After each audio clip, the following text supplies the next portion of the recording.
Today is the 13th of April 2025, 15th Nisan in the Hebrew biblical calendar. There is much to talk about today, being the 15th of Nisan, the second night of Passover beginning tonight, heralding the Feast of Unleavened Bread, or Matzah, which most people just call Passover, and also beginning the counting of the Omer for a period of 7 weeks or 49 days to Shavuot, which means weeks in Hebrew. Shavuot is more commonly known as Pentecost, which takes its name from the Greek word Pentekoste, meaning 50th in Koine Greek. Hellenistic Jews were obliged to adopt the Greek language during the Greek occupation, which lasted 165 years from 334 BC to 164 BC under Greek rule. Speaking Hebrew was banned and Greek became the spoken language. Pentecost is also known as the Feast of Weeks, the Festival of Reaping, and the Day of First Fruits, marking the wheat harvest in Israel, found in Exodus 34:22. Observe the festival of Shavuot with the first gathered produce of the wheat harvest and the festival of ingathering at the turn of the year. It goes on to say, 3 times a year all your men are to appear before the Lord, Adonai, the God of Israel, marking it as one of the 3 main biblical feasts, or pilgrimage feasts as they're sometimes known. But there are some other important facts about this day in biblical history. In Genesis 15, we read about the first covenant made between God and Abraham. Sometime later, the word of Adonai came to Avram in a vision. "Don't be afraid, Avram. I am your protector. Your reward will be very great." Avram replied, "Adonai, God, what good will your gifts be to me if I continue childless and Eliezer from Damascus inherits my possessions?" "You haven't given me a child," Avram continued, "so someone born in my house will be my heir." But the word of Adonai came to him, "This man will not be your heir. No, your heir will be a child from your own body." Then he brought him outside and said, "Look up at the sky and count the stars, if you can count them. Your descendants will be that many." He believed in Adonai, and he credited it to him as righteousness. Then he said to him, "I am Adonai who brought you out from Ur-Kasdim to give you this land as your possession." He replied, "Adonai, God, how am I to know that I will possess it?" He answered him, "Bring me a 3-year-old cow, 3-year-old female goat, a 3-year-old ram, a dove, and a young pigeon." He brought him all these, cut the animals in 2, and placed the pieces opposite each other, but he didn't cut the birds in half. Birds of prey swooped down on the carcasses, but Avram drove them away. As sun was about to set, a deep sleep fell on Avram. Horror and great darkness came over him. Adonai said to Avram, "Know this for certain, your descendants will be foreigners in a land that is not theirs. They will be slaves and held in oppression there 400 years. But I will also judge that nation, the one that makes them slaves. Afterwards they will leave with many possessions. As for you, you will join your ancestors in peace and be buried at a good old age. Only in the 4th generation will your descendants come back here, because only then will the Emori be ripe for punishment." After the sun had set and there was thick darkness, a smoking firepot and a flaming torch appeared, which passed between these animal parts. That day Adonai made a covenant with Avram. "I have given this land to your descendants from the Valley of Egypt to the great river, the Euphrates River, the territory of the Kenai, the Kenizzai, the Kadmonai, the Hittai, the Perizzai, the Rephaim, the Emori, the Kenani, the Girgashai, and the Uvisi."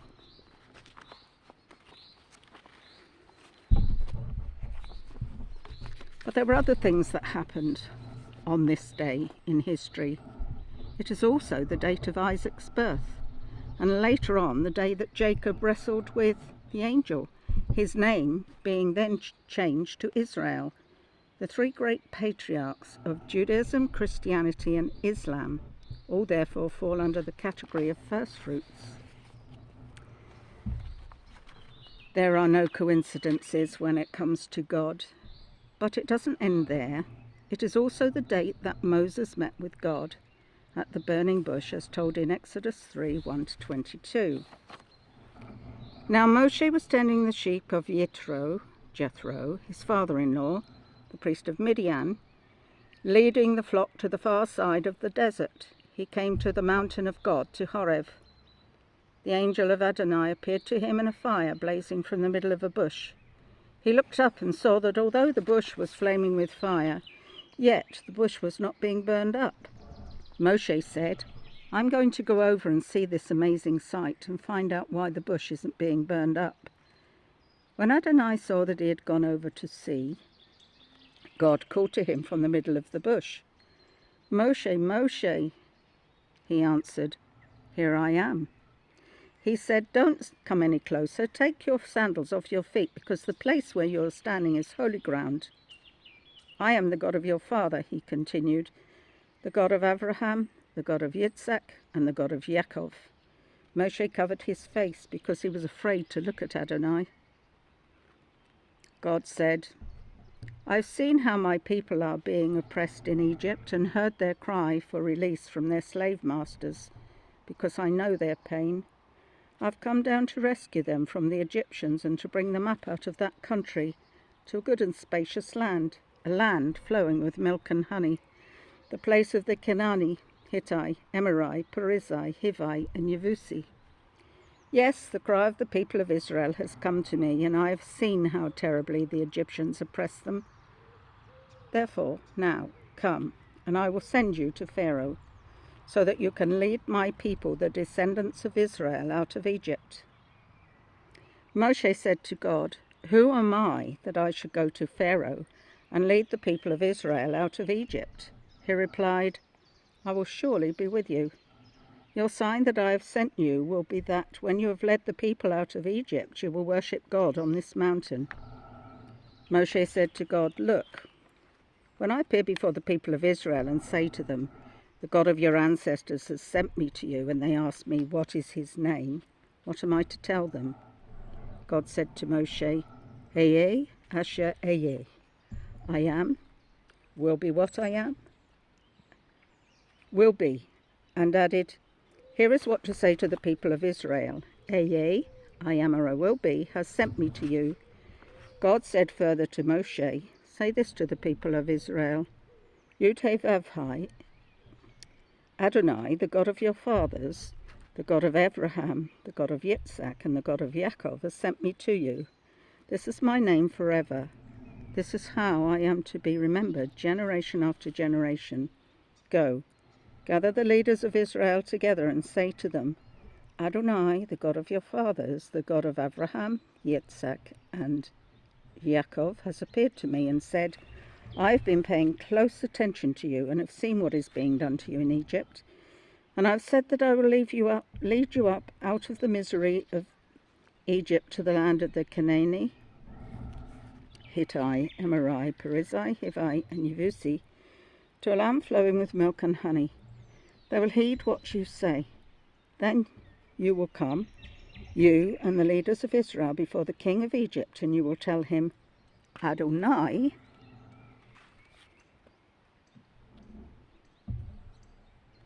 the God of the Hebrews, has met with us. Now please let us go 3 days' journey into the desert so that we can sacrifice to Adonai our God. I know that the king of Egypt will not let you leave unless he is forced to do so. But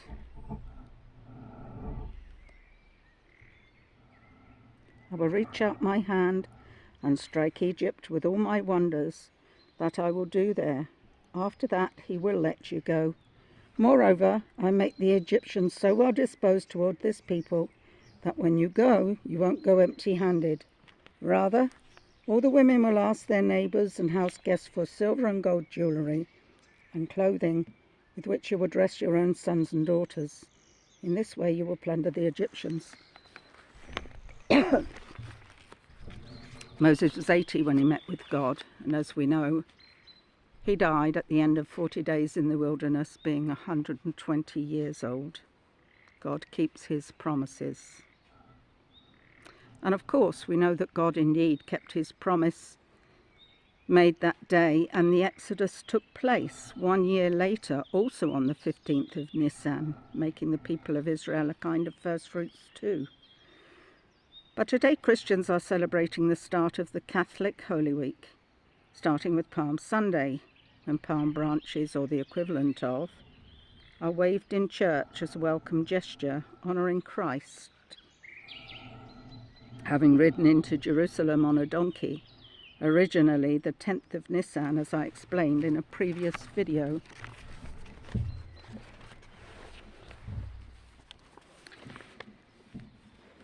Jesus' entry into Jerusalem. This is what Adonai says.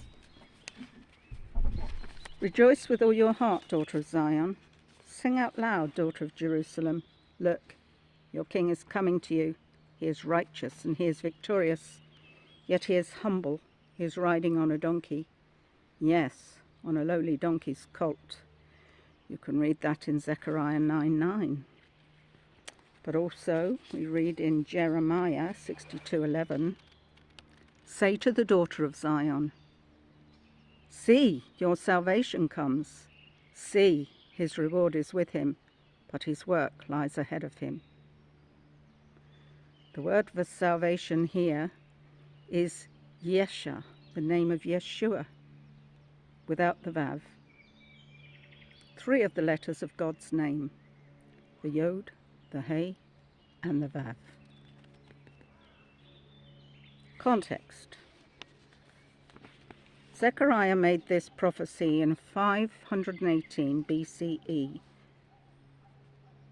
during the building of the Second Temple in Jerusalem. His prophecy had the aim of drawing the Jewish people to repentance, encouraging them to rebuild the temple at a time of great opposition, and looking to the coming of a Messiah, his triumph as well as his rejection. This passage is identified by both Jews and Christians with the coming of the Messiah. The Gospel writers connected this king riding on a donkey with Jesus' entry into Jerusalem at the beginning of the last week of his life, 2 days before the feast of the Passover in Jerusalem. In Matthew 21:1-11 we read, as they were approaching Jerusalem, they came to Bethphage, or Bethphage in Aramaic, which means the house of unripe figs, on the Mount of Olives. Yeshua sent 2 disciples with these instructions. Go into the village ahead of you, and you will immediately find a donkey tethered there with its colt. Untie them and bring them to me. If anyone says anything to you, tell him, the Lord needs them, and he will let them go at once. This happened in order to fulfill what had been spoken through the prophet. Say to the daughter of Zion, look, your king is coming to you, riding humbly on a donkey, on a colt, the offspring of a beast of burden. So the Talmudim went and did as Yeshua had directed them. They brought the donkey and the colt and put their robes on them, and Yeshua sat on them. Crowds of people carpeted the roads with their clothing, while others cut branches from trees and spread them on the roads. The crowds ahead of him and behind shouted, please deliver us to the Son of David. Blessed is he who comes in the name of Adonai. You in the highest heaven, please deliver us. When he entered Jerusalem, the whole city was stirred. Who is this? They asked, and the crowds answered, this is Yeshua, the prophet from Nazareth in the Galilee. So Jesus riding into Jerusalem in this way confirmed him as the Messiah who the Jews had been awaiting since Isaiah's prophecy. Those who recognized him as the Messiah were overjoyed and excited, shouting out to him, Hosanna, Hosanna, save us, please, save us. Save us from what? One might ask. Even Jesus' disciples did not fully understand the absolute miracle that was taking place right underneath their noses. "Save us," they cried, meaning, help us rebel against the Romans. Lead us in overcoming this rule of tyranny. For in their understanding, that was the very reason for the coming of the Messiah, to free them from oppression, as had been the case so many times before throughout the history of the Jewish people, and especially from slavery in Egypt, the very reason they were gathered together at this festival time. Yes, they were stirred. Rebellion was in the air, and they were ready to fight. But we, 2025 years on, know there was so much more to this story. So permit me to remind you of the truth of Jesus' coming. Walk with me a while down the road of nostalgia, back through the years to the day of Jesus' entry into Jerusalem that day. The hum of the distant city could be heard from far as the small group of pilgrims trudged along the dusty, uphill path leading to Jerusalem, Jesus astride the donkey, his disciples trailing alongside. Although tired from their journey, they could not help but be stirred by the buzz of excitement palpably filling the air, for this was the start of the Passover festival, the annual feast celebrating the release of the Jews from slavery in Egypt so long ago. The festival celebrating freedom and thanking God for his past act of salvation, as God had commanded them. Now this day will be a memorial to you, and you shall celebrate it as a feast to the Lord. Throughout your generations you are to celebrate it as a permanent ordinance. Exodus 12:14. And so it has been, generation after generation, recounting the story, marvelling and thanking God for his faithfulness, and for his miraculous ways as well as looking towards God's future redemption. For the prophets of long ago have predicted the coming of a future Messiah who would free them once and for all, heralding in a new kingdom and a new age of peace. Oh, how they longed for that. It was in the month of Nisan, between March and April. The winter, with its rains, storms and snowfalls, was not long past, but now spring was here, that time of new birth, with fields becoming green and birds taking up their song again, everywhere bursting with life and with joy. The sunshine warmed them as they traipsed the dusty road, up, always winding upwards, towards the very place where God dwelt in his holy temple, anticipation growing stronger with every weary step toward the city, the very home of God, the God of Abraham, of Isaac, and of Moses. Jews were pouring into the city from near and far, as every year at this time, looking forward to this Passover, a week-long celebration of joy.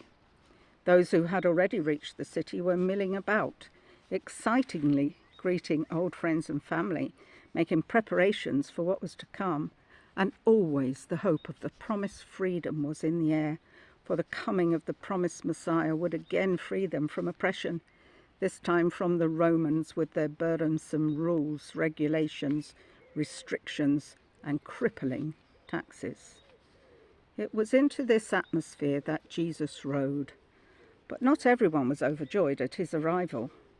While some hailed him as the Messiah, others scoffed, scornful and disbelieving. Alongside the bustle and the shouts of Hosanna, other voices could be heard saying, "Who is this? Isn't this the carpenter? What's the fuss about? Surely he's not the Messiah. It's Mary and Joseph's son." They had no idea who this stranger was, sitting on the back of a lowly donkey. Whatever the opinion of those present, the tension was evident. Something in the air was different. None of them were prepared for the miracle which was taking place before their very eyes. And what about Jesus himself? What were his feelings as he rode on toward what he knew would be his very last Passover? For he alone knew what was about to befall him. Only a short while before entering the city, he had taken the disciples aside and told them he would be arrested and put to death with these words, We are now going up to Jerusalem, where the Son of Man will be handed over to the head Kohanim and Torah teachers. They will sentence him to death and turn him over to the Gentiles, who will jeer at him, beat him, and execute him on the stake as a criminal. But on the third day he will be raised. Matthew 20:17. They hadn't understood what he was saying, and now here they were, getting carried away by the excitement, excitedly shouting along with the others. They had been with him throughout all of the unpleasantness and threats from the Jewish authorities that had caused him to flee Jerusalem in the first place. Now here he was, returning as an outlaw. What good could possibly come out of that? Firstly, he had come in answer to a distress call from his dear friends Mary and Martha, whose brother Lazarus had died. He had had to come back to raise him from the dead, but he knew also that this was the will of his Father. He was here to fulfill the prophecy that the people here were all shouting about. Yes, he was indeed the Messiah, but they had no idea what that really meant. Many people were called Messiah in those days. How alone he felt among these crowds of people, how heavy his heart as he continued on his journey. On the first day of unleavened bread, the disciples came to Yeshua and asked, "Where do you want us to prepare the Seder for you?" "Go into the city to so-and-so," he replied, "and tell him that the rabbi says, 'My time is near. My disciples and I are celebrating Passover at your house.'" The disciples did as Yeshua directed and prepared the Seder. When evening came, Yeshua reclined with the 12 disciples, and as they were eating, he said, "Yes, I tell you that one of you is going to betray me." They became terribly upset and began asking him one after the other, "Lord, you don't mean me, do you?" He answered, "The one who dips his matzah in the dish with me is the one who will betray me. The Son of Man will die just as the Tanakh says he will." Note here, the Tanakh is an acronym formed from the first letters of the 3 parts of the Hebrew Bible, Torah, Nevi'im, and Ketuvim. The Torah, the 5 books of Moses, the prophets, and the writings.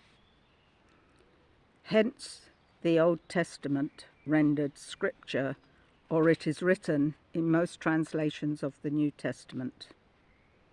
Continuing on, Yeshua said, "Woe to that man by whom the Son of Man is betrayed. It would have been better for him if he had never been born." While they were eating, Yeshua took a piece of matzah, blessed it and broke it, gave it to the disciples and said, "Take, eat, this is my body."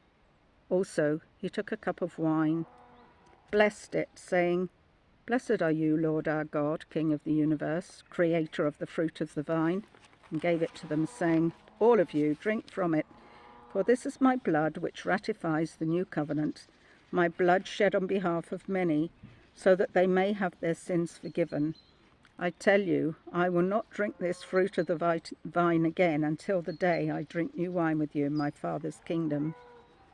After singing the Hallel, Hallel means praise.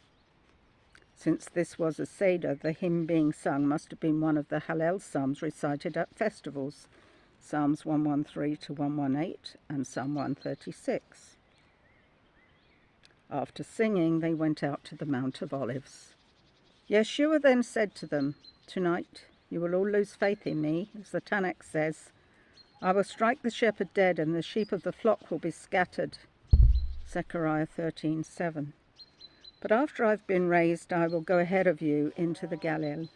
"I will never lose faith in you," Peter answered, "even if everyone else does." Yeshua said to him, "Yeah, I tell you that tonight before the rooster crows, you will disown me 3 times. "Even if I must die with you," Peter replied, "I will never disown you." And all the disciples said the same thing. Then Yeshua went with his disciples to a place called Gethsemane, and said to them, "Sit here while I go over there and pray." He took with him Peter and Zebedee's 2 sons. Grief and anguish came over him, and he said to them, My heart is so filled with sadness that I could die. Remain here and stay awake with me." Going on a little further, he fell on his face, praying, "My Father, if possible, let this cup pass from me. Yet, not what I want, but what you want." He returned to the disciples and found them sleeping. He said to Peter, "Were you so weak that you couldn't stay awake with me for even an hour? Stay awake and pray that you will not be put to the test. The spirit is indeed eager, but human nature is weak." A second time he went off and prayed, "My Father, if this cup cannot pass away unless I drink it, let what you want be done." Again he returned and found them sleeping. Their eyes were so heavy. And of course they had drunk 4 cups of wine at the Passover Seder, the meal that they had just eaten, and with the warmth and the lateness of the night, who can blame them? Leaving them again, Yeshua went off and prayed a third time, saying the same words. Then he came to the disciples and said, "For now, go on sleeping, take your rest. Look, the time has come for the Son of Man to be betrayed into the hands of sinners. Get up, let's go. Here comes my betrayer." While Yeshua was still speaking, Judas, one of the 12, came, and with him a large crowd carrying swords and clubs, from the head Kohanim and elders of the people. The betrayer had arranged to give them a signal. "The man I kiss is the one you want. Grab him." He went straight up to Yeshua and said, "Shalom, Rabbi," and kissed him. Yeshua said to him, "Friend, do what you came to do." Then they moved forward and laid hold of Yeshua and arrested him. At that, one of the men with Yeshua reached for his sword and struck at the servant of the Kohen Hagadol, high priest, cutting off his ear. Yeshua said to him, "Put your sword back where it belongs, for everyone who uses the sword will die by the sword. Don't you know that I can ask my Father, and he will instantly provide more than a dozen armies of angels to help me? But if I did that, how could the passage in the Tanakh be fulfilled that say it has to happen this way?" Then Yeshua addressed the crowd. "So you came out to take me with swords and clubs, the way you would the leader of a rebellion. Every day I sat in the temple court teaching, and you didn't seize me then. But all this has happened so that what the prophets wrote may be fulfilled." Then the disciples all deserted him and ran away. Matthew 26:17-56. The story continues. We know what will happen after the events in the Garden of Gethsemane. Jesus will be crucified. Traditionally, the Passover lamb was sacrificed on the first day of the Passover feast, and so Jesus himself was sacrificed to become the once and for all time sacrifice for the sins of the world, in order to be a bridge, a way for us who believe in him to come back to God the Father, for we have been separated for a long time. Jesus, as we have read, was deeply, deeply troubled, knowing what was about to happen to him, while excitement, laughter, and gleeful celebrations were going on around him. His own disciples did not stand by him, leaving him to face his trial and execution completely alone. He suffered greatly. All this took place 2025 years ago, yet today it is the same as then. Jesus came for us, laid down his life for us today as it was then. Jewish people around the world are already well into their Passover celebrations, sadly, still not recognizing Jesus as the lamb that was slain to redeem them all those years ago. And what of us today? Do we understand why Jesus came? Do we stay by his side as we remember his great passion, dying on a cruel cross in mortal agony, in such sorrow at the betrayal, not just by Judas, but by his disciples, by those he loved, those very ones he came to save? Or do we turn away excited by our Christian festivities, by the thought of good food, simnel cake, chocolate eggs, or whatever other traditional treats we will be enjoying, do we recognize him as the very Son of God, the very sacrificial lamb that brings us freedom, redemption and atonement, way back to God himself? I ask you, when you remember him next week, as you reflect on his death on the cross, on Easter Saturday, and when we eat the bread and drink the wine on Easter Sunday, remembering the words the night before his death, "Eat, drink, this is my body broken for you, and my blood shed for you." Do not be one of those who celebrate this Easter, ignoring his presence at the feast.